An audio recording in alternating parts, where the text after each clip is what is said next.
മക്കളെ അപ്പൊ നമ്മള് എന്താണ് നമ്മൾക്ക് ഇക്വേഷൻ വരെ നമ്മുടെ കഴിഞ്ഞിട്ടുണ്ട്. നമ്മൾ എന്താണ് അതിന്റെ കുറച്ച് പ്രോബ്ലംസ് ഒക്കെ നമുക്ക് ചെയ്യാം.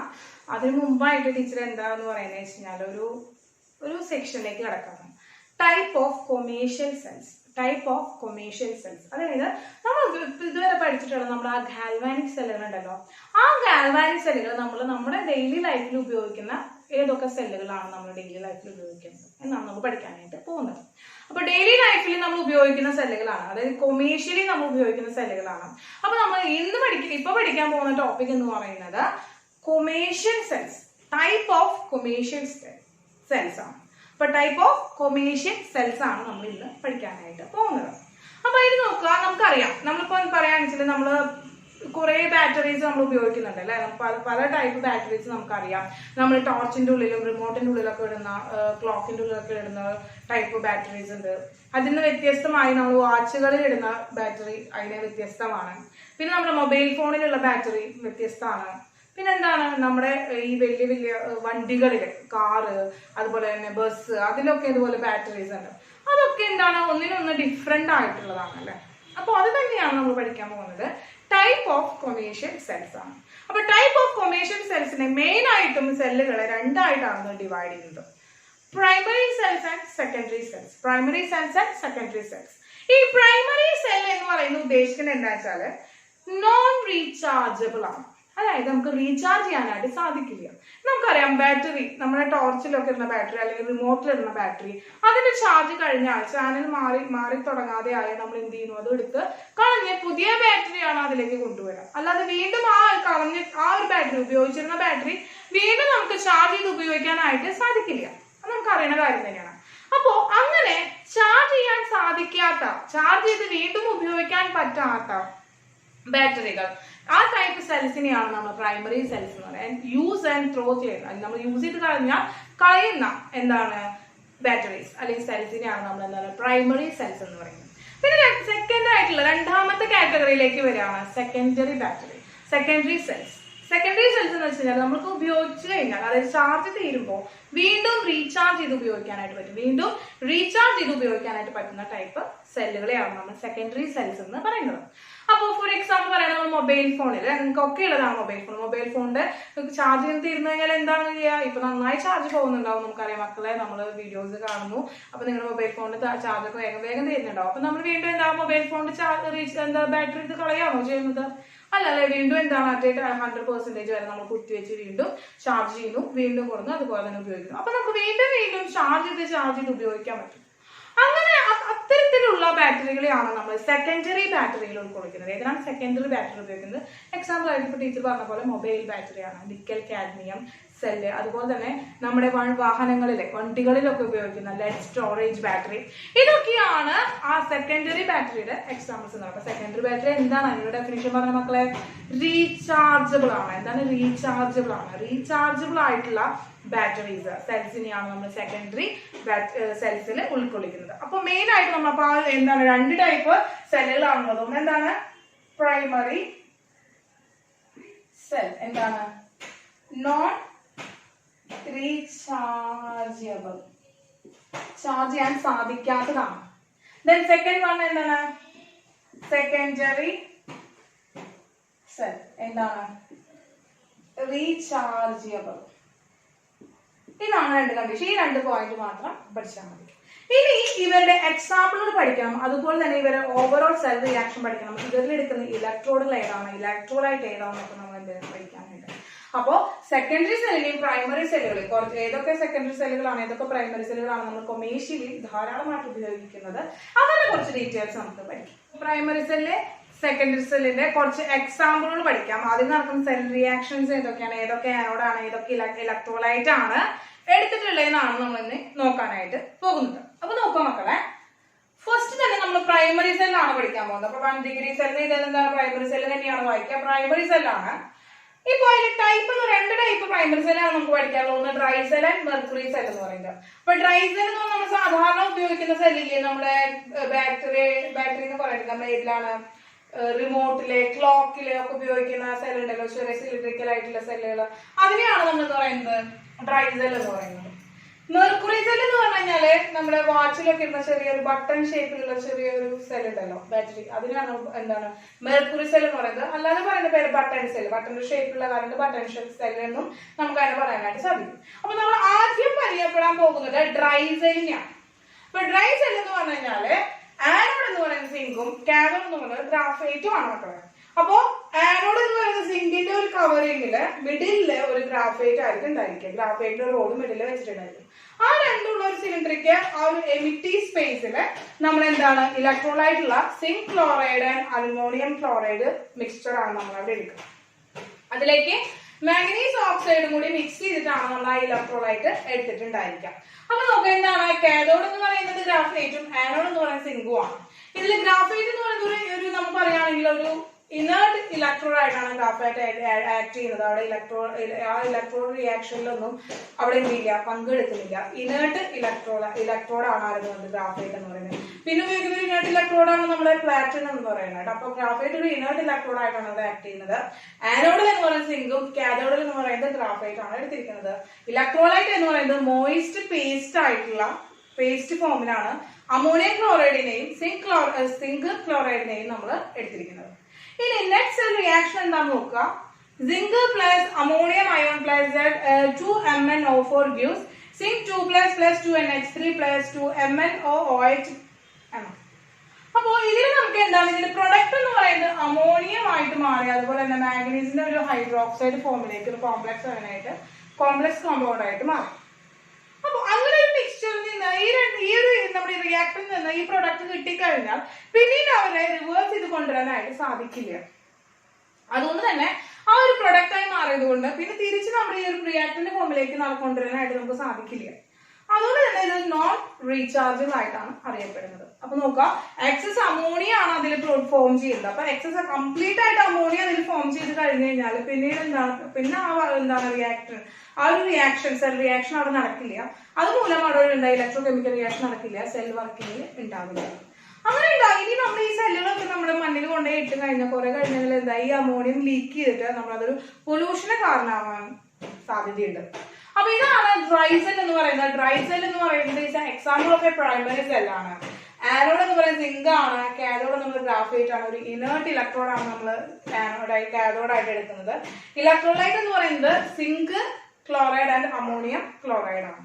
അപ്പോൾ അതിന്റെ നെക്സ്റ്റ് സെൽ റിയാക്ഷൻ അതുപോലെ തന്നെ ഈ കാര്യങ്ങൾ ഇത്രയും കാര്യങ്ങൾ പഠിച്ചു വെച്ചാൽ മതി. അതിന്റെ വർക്കിംഗ് കാര്യങ്ങളൊന്നും ചെയ്യാൻ നമ്മൾ പഠിക്കേണ്ട ആവശ്യം ഇല്ല.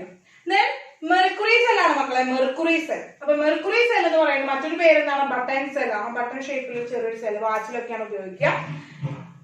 സിങ്ക് മെർക്കുറി ആണ് ആനോഡ് ആയിട്ട് എടുക്കുന്നത്. നമുക്കറിയാം സിങ്ക് മെർക്കുറി എന്ന് പറയുന്നത് എന്താണ് മക്കളെ, ലിക്വിഡ് ഫോമിലുള്ളതാണ് അല്ലെ.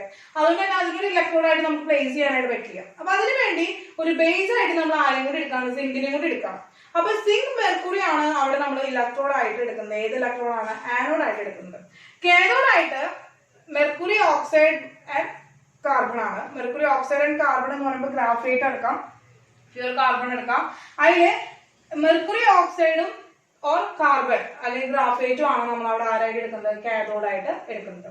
അവിടെ ഇലക്ട്രോലൈറ്റ് എന്ന് പറയുന്നത് potassium hydroxide and zinc oxide ആണ്. പൊട്ടാസ്യം ഹൈഡ്രോക്സൈഡോ സിങ്ക് ഓക്സൈഡ് ആണ് നമ്മൾ അവിടെ എന്തായിട്ട് എടുക്കുന്നത്, നമ്മൾ ഇലക്ട്രോലൈറ്റ് ആയിട്ട് എടുക്കുന്നത്.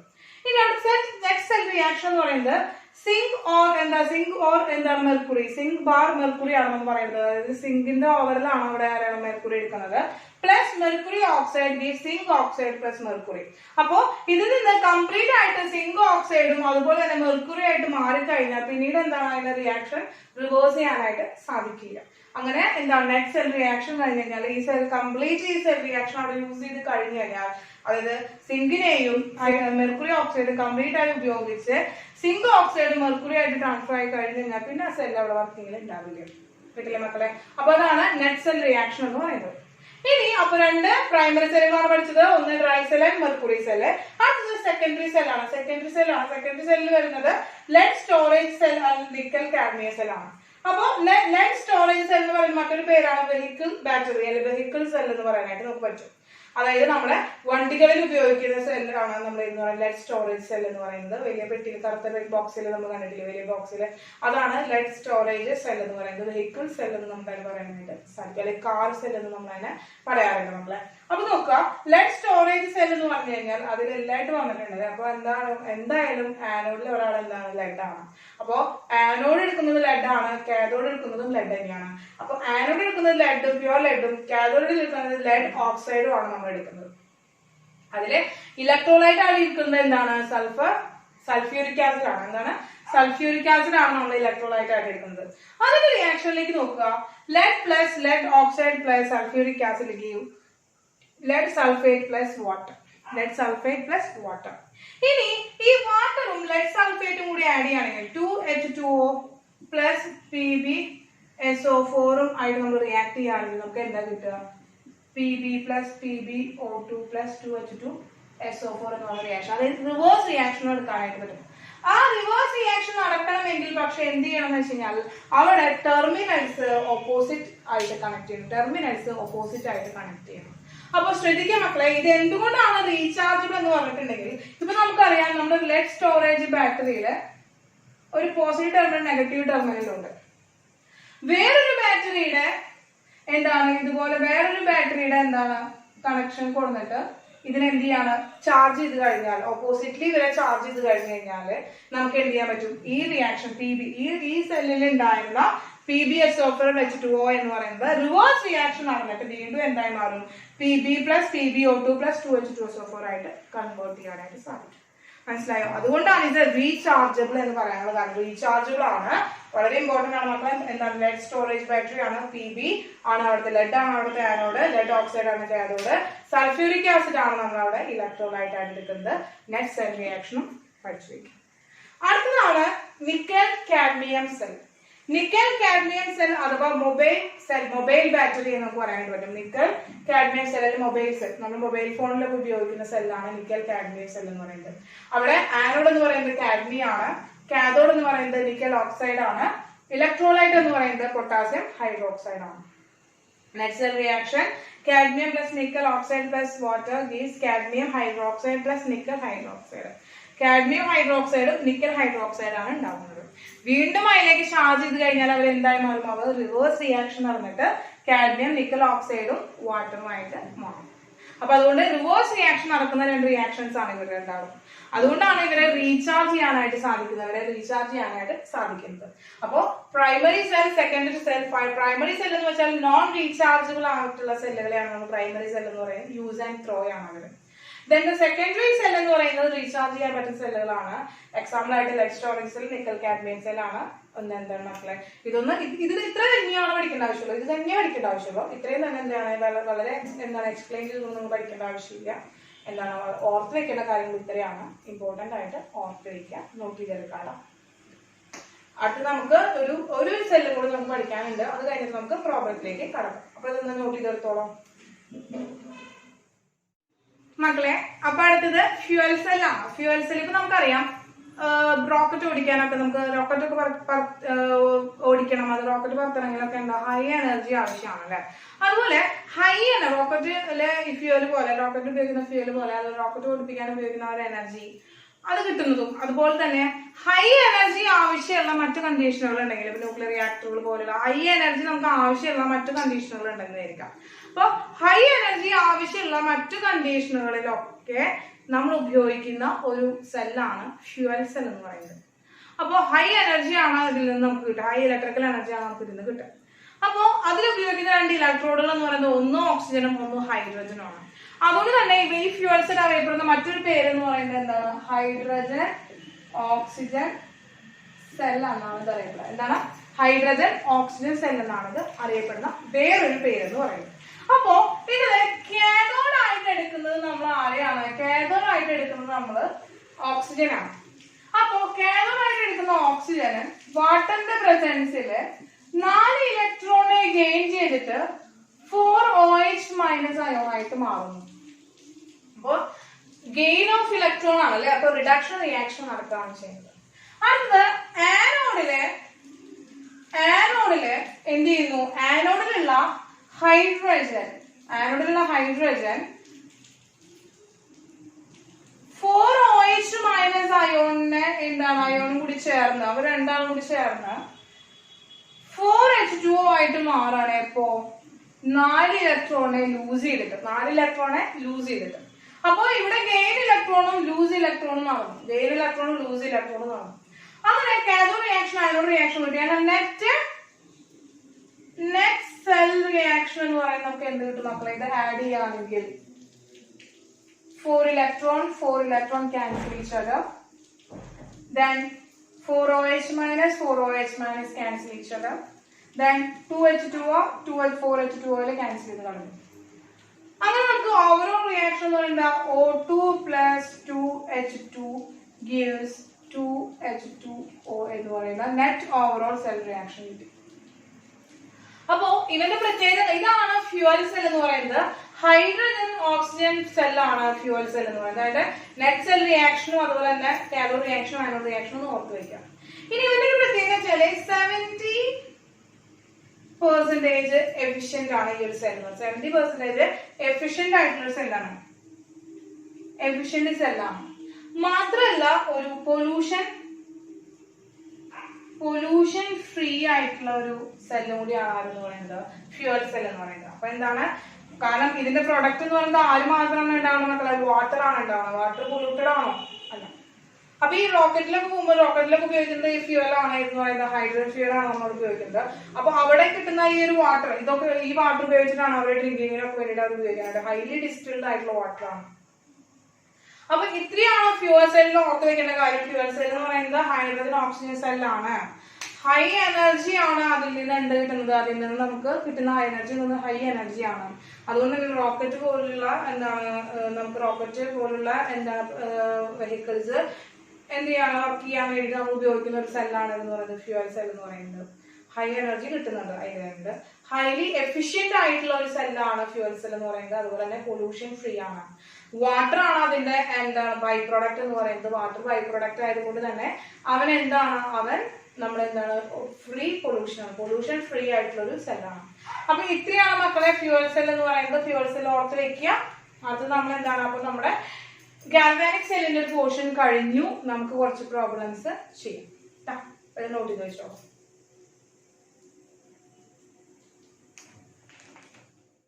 അപ്പൊ മക്കളെ നമ്മള് ഫസ്റ്റ് ക്വസ്റ്റ്യൻ ചെയ്യാൻ പോവാണ്. 2019 വന്നിരിക്കുന്ന നീറ്റിലത്തെ ഒരു ക്വസ്റ്റ്യൻ ആണ്. 2019 നീറ്റിൽ വന്നിരിക്കുന്ന ഒരു ക്വസ്റ്റ്യൻ ആണ് നമ്മൾ ചെയ്യുന്നത് കേട്ടോ. അപ്പൊ ക്വസ്റ്റ്യൻ എന്താണെന്ന് നോക്കിയാൽ നമുക്ക് നോക്കാം.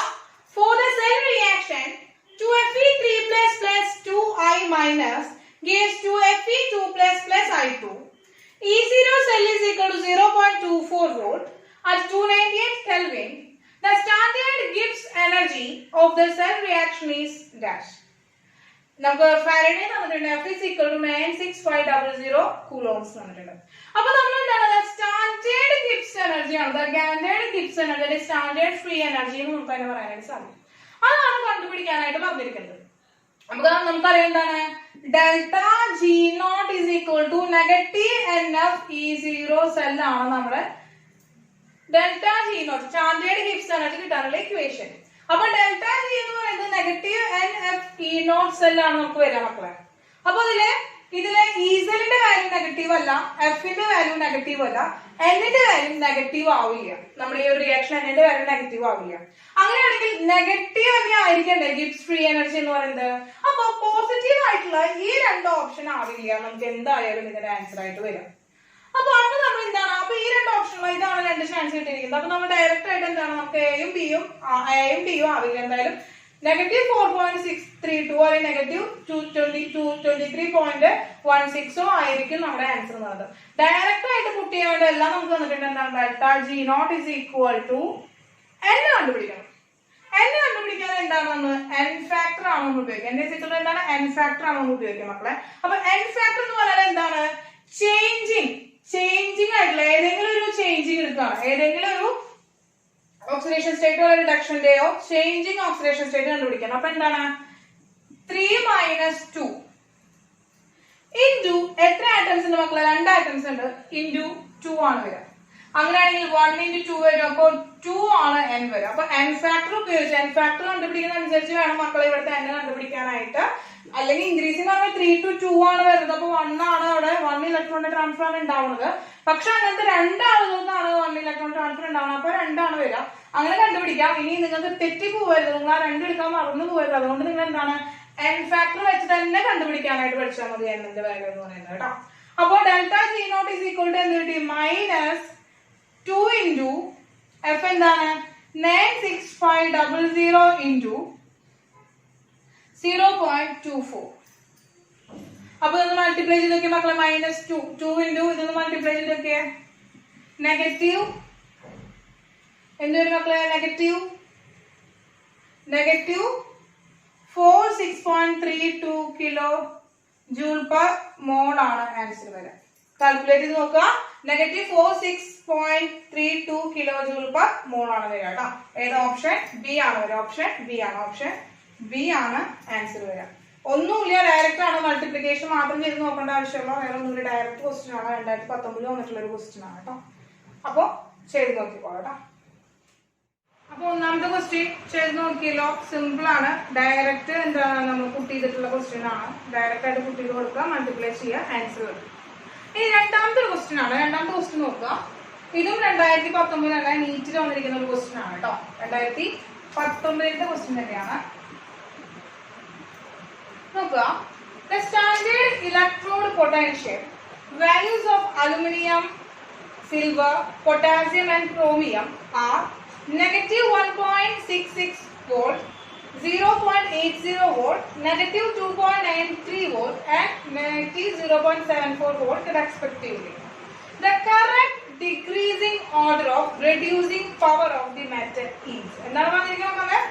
The correct decreasing order of reducing power. Reducing power decrease ചെയ്യണം.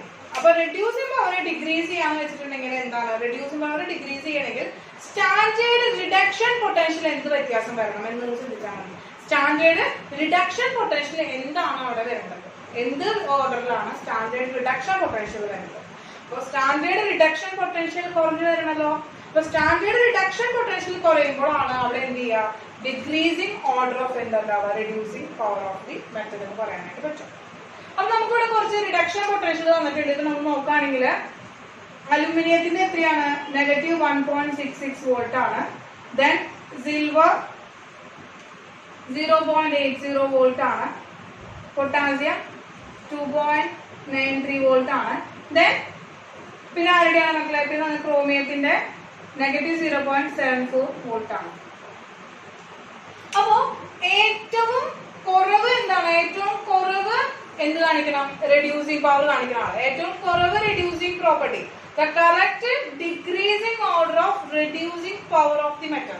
Reducing power കറക്റ്റ് ആയിട്ട് കുറഞ്ഞു വരണം. റെഡ്യൂസിങ് പവർ കുറഞ്ഞു വരികയും അതുപോലെ തന്നെ എന്താണ്? ഓക്സിഡൈസിങ് പവർ കൂടി വരികയും ചെയ്യണം.